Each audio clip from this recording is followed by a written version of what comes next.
Okey bos, sekarang pukul 11 malam. So ini aku nak tunjuk satu tower ni aku guna untuk semai biji benih. So ni dari biji benih.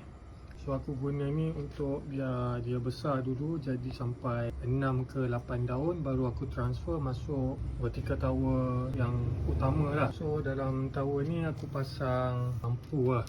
Okay, so ini lampu orang panggil grow light. So aku on ni dalam 8 jam sehari lah, top up matahari hari pada waktu siang lah.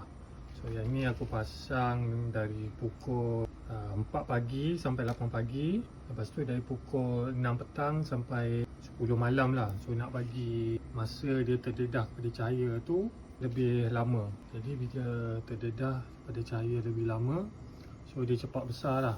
So yang ni dalam masa 2 minggu, 2 minggu setengah dah cantik lah. Lepas tu yang ni aku letak, panggil apa ni, kain ke plastik lah.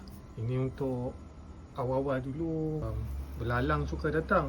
So aku cover lah dulu dengan plastik hitam ni untuk elak belalang datang makan. So yang ni dah besar dah, maknanya minggu depan boleh masuk tower yang besar lah. Jadi yang ni pump dia, aku guna timer. Dia tak pump setiap masa lah, dia intermittent. Pagi dalam pukul 10 pagi dalam 10 minit. Lepas tu petang lah dalam pukul 6 petang dalam 10 minit. Boleh tengok akar dia pun dah start keluar dah. Mana seminggu lagi akar dia akan cantik lah. Tengok tu akar dia dah cantik dah. Minggu depan boleh transfer masuk. Okey lah, itu saja.